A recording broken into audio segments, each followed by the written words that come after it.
شروع اللہ کا نام لے کر جو بڑا مہربان نہایت رحم والا ہے۔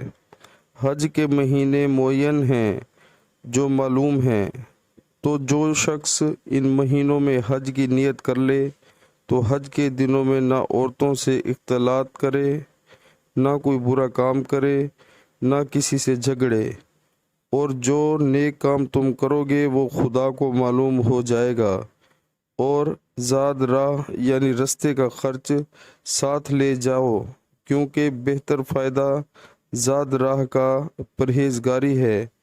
اور اے اہل عقل مجھ سے ڈرتے رہو۔ سبحان اللہ۔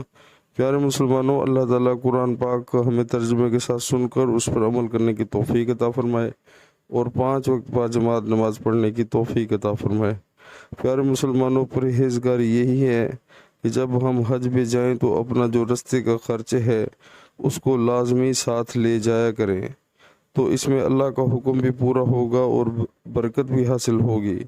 تو پیارے مسلمانوں، جیسے ہی اذان کا ٹائم ہو دنیا کے سارے کام چھوڑ کر اللہ کے حضور ہمیں جھک جانا چاہیے۔ اسی میں ہماری صلاح ہے اور اسی میں ہماری فلاح ہے، لیکن افسوس سے کہنا پڑتا ہے کہ ہم 95% مسلمان جو ہیں وہ نماز سے اور قرآن پاک سے دور ہو چکے ہیں، لہٰذا اس کا رزلٹ یہی ہے کہ ہر بندہ پریشان ہے، لیکن وہ اس بات کو سمجھتا نہیں۔ لیکن جب تک اللہ تعالیٰ کسی کو ہدایت نہیں دے گا تو وہ اللہ کے رستے پر نہیں آ سکتا، چاہے کوئی انسان کچھ بھی کر لے۔